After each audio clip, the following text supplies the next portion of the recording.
The next question, Lamin Jame from Gambia but living in Italy, he says, my question is it allowed to give charity to non-Muslims?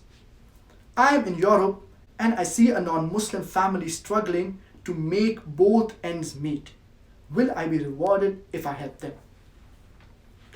So the brother's basic question is that is it permitted to give charity to non-Muslims? Allah subhanahu wa ta'ala says in Surah Mumtahina, chapter number 60, verse number 8, that Allah subhanahu wa ta'ala does not prohibit you from dealing with kindness and justice with those people who have not fought you nor have driven you out of your lands. Now the Mufassirin, the commentators, they say that one type of dealing with kindness and justice with the non-Muslims is by giving them charity.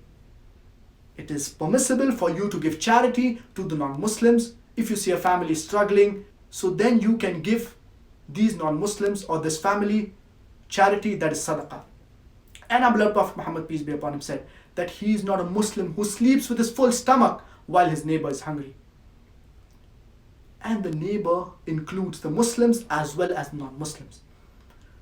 So you can very well give them sadaqah, that is charity. In fact, one category of zakah, as Allah subhanahu wa ta'ala mentions the categories of zakah in Surah Tawbah, chapter number 9, verse number 60, one category is mu'allafat qulubuhum, those whose hearts are inclined towards Islam. So if you see a non-Muslim, his heart is inclined towards Islam, he wants to accept Islam, even he can be given zakah.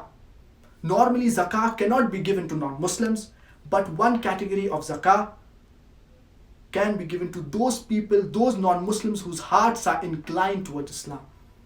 So sadaqah, charity, normal charity can be given to any non-Muslim, whereas zakah can only be given to Muslims. One category of zakah can be given to those people whose hearts are inclined towards Islam.